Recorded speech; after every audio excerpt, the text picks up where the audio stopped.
Hello everybody. So in this class I'm just going to teach you some more things about the Bootstrap. If you know about the container we generally use, what is a container? Actually container is nothing but for just actually maintaining the whole website and actually just adding the border to the website. We use the container or the wrapper as a class or ID.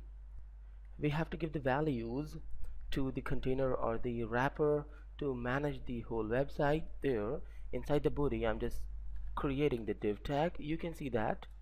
Okay, and there we create the container and then okay, now save that, and then we just simply put, wait for a while, it should be CAI. Okay, and then we just type some kind of CSS to maintain the containers properties and containers value, whatever. But there we don't need to do anything, we just need to type the container and then our website automatically is inside the container. There I'm just creating the div. Okay, and this div is actually the, you can see that, the jumbotron. Okay, now again I'm just creating the jumbotron, then just go to the browser and refresh. Now you can see that the jumbotron has a specific margin. You can see that there is a margin, there is a margin, but actually the margin is not based on the jumbotron. This margin is just because we just use the container. Okay, if I just cut the jumbotron, okay, and paste the jumbotron before the container or after the container, then refresh that. Now you can see that the jumbotron is covering the whole area.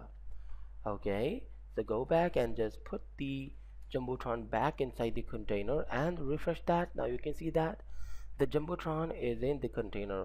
So by using the container we actually just added some extra space around the website, and we'll put all the data inside the container, and specifically the data which needs to be inside the container.